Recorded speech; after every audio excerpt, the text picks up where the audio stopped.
दमोह जिला मुख्यालय के बांदकपुर स्थित देव जागेश्वर नाथ मंदिर परिसर में महाशिवरात्रि की तैयारियां शुरू हो गई है। महाशिवरात्रि पर इस मंदिर में बड़ी संख्या में श्रद्धालु दर्शन करने पहुंचते हैं। इसको मद्देनजर रखते हुए मंदिर में सभी प्रकार की सुविधा की जा रही है।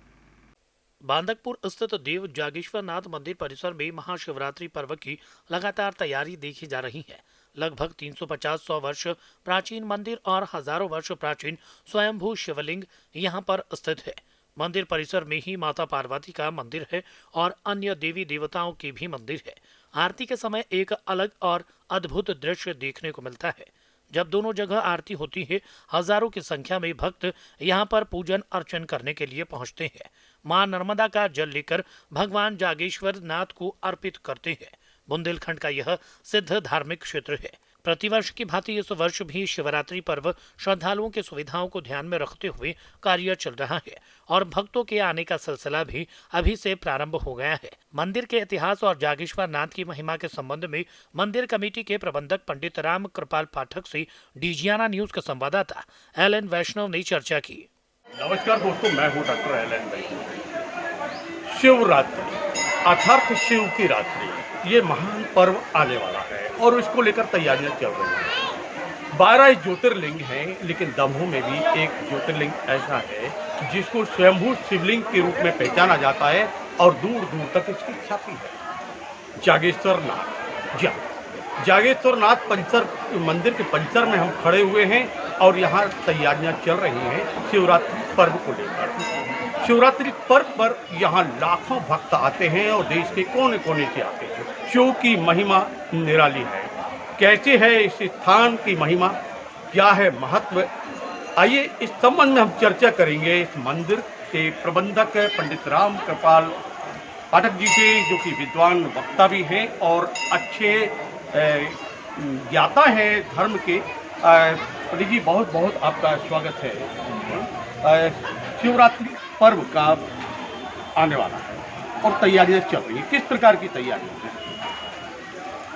सबसे पहले मैं समस्त भक्तों के लिए महाशिवरात्रि पर्व की हार्दिक शुभकामनाएं देता हूं। जैसा कि आपने बताया है, अभी आगामी 8 मार्च को महाशिवरात्रि पर्व है और इस पर्व को लेकर के अपने यहाँ लगभग 2 माह पहले से ही तैयारियां शुरू हो जाती हैं। और जैसा कि आप देख रहे हैं, समस्त मंदिर भवन रंग पेंट बाण साफ सफाई इत्यादि ये तो होता ही है।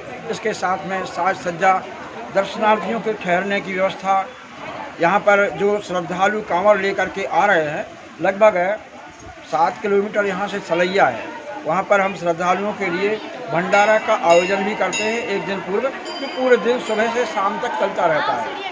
और साथ में यहाँ भी रुकने की व्यवस्था, लाइटिंग की व्यवस्था, प्रकाश सही हो, यात्रियों को ठहरने के लिए वहाँ पर सही व्यवस्था हो, सारी व्यवस्थाएं उपयुक्त की जाती हैं। दर्शनार्थियों के लिए किसी प्रकार की असुविधा न हो, साफ सफाई, पानी, प्रकाश इत्यादि की। और इसके साथ में प्रशासनिक अधिकारियों के साथ में 2-3 बैठकें हो चुकी हैं। कल भी एक बैठक होने वाली है जिसमें समस्त व्यवस्थाओं को लेकर के अंतिम चर्चा होगी। ये पंडित जी, ये मंदिर का इतिहास काफ़ी पुराना है, स्वयंभू विशाल शिवलिंग है। कितना पुराना इतिहास है इस मंदिर का और क्या परंपरा है? महादेव जी स्वयंभू हैं और स्वयंभू हैं अर्थात इसका अर्थ ही है कि आदिकाल से वो अपने स्थान पर विराजमान हैं। वर्तमान जो मंदिर आप देख रहे हैं, यह मंदिर 1711 में दीवान बालाजीराव चांदुरकर द्वारा बनवाया गया था और इसके 35 वर्ष बाद माता पार्वती जी का और अन्य मंदिर तो अभी 1980 से लेकर के अभी ये सब बाद में बने हुए हैं। जैसे कि आप यहाँ पर प्रांगण में देख रहे हैं, सभी देवता यहाँ पर विराजमान हैं मंदिर प्रांगण में। मुख्यतः महादेव जी और उनके सामने माता पार्वती जी, और ये माता पार्वती जी भी, महादेव जी तो स्वयंभू हैं ही हैं, माता पार्वती जी भी इतनी मनोरम हैं कि जिनका दर्शन करते ही सभी आनंद विभोर हो जाते हैं। ये अद्भुत छवि है माता जी की। तो यहाँ पर जो आपने इतिहास की बात की है, ये लगभग 350 वर्ष मंदिर का इतिहास प्राप्त होता है। महादेव जी स्वयं पंडित जी, जैसे कि बताया जाता है कि धर्म और हमारे सनातन धर्म में की मान्यता है और कुछ निर्देश भी दिए गए हैं कि शिवलिंग की परिक्रमा नहीं होता, क्यों नहीं करना चाहिए शिव की परिक्रमा? जी हाँ, ये हमारे शास्त्रों में भी उल्लेख है। शिवस्य अर्ध परिक्रमा, भगवान शिव जी की अर्ध परिक्रमा होती है। उसका कारण ये है कि जो हम जल चढ़ाते हैं इसका उल्लंघन नहीं होता है।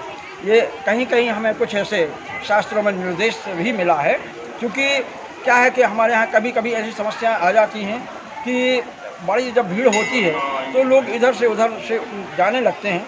उस समय लोगों के मन में एक खटक सी होती है कि हमारे द्वारा कोई दोष हो गया है, अपराध हो रहा है। तो इस प्रकार का जब देखा गया है तो कहीं कहीं शास्त्रों में ये भी मिलता है कि यदि वो जलहरी को हम वो जल जहाँ से निकलता है उसको किसी से ढांक देते हैं, काष्ठ से या किसी भी ऐसी व्यवस्था बना देते हैं कि वो जल का उल्लंघन करते समय हमें जल का दर्शन ना हो दिखे ना, तो ऐसी व्यवस्था बना दी जाती है। अभी वर्तमान में वैकल्पिक रूप से व्यवस्थाएं होती है, परंतु धर्मशास्त्र के अनुसार गणेश जी के अलावा परिक्रमा नहीं, गणेश जी की होती है, विष्णु जी की होती है, सबकी अलग अलग परिक्रमाओं का निर्देश दिया गया है और सबकी अलग अलग परिक्रमाएं होती हैं। देविया एक भगवान माता जी की तो एक परिक्रमा होती है, विष्णु चतुस्रः चार विष्णु भगवान की होती हैं, शिवस्यार्ध परिक्रमा शिव जी की आधी परिक्रमा की जाती हैं। तो ये विभिन्न अलग अलग निर्देश हैं। शिव की परिक्रमा अर्ध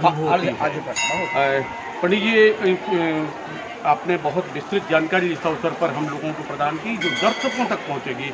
मैं निवेदन करूंगा आपसे, आइए मध्य प्रदेश का दमोह, और दमोह में विशाल स्वयंभू शिवलिंग, दर्शन करिए और अपने जीवन को धन्य बनाइए।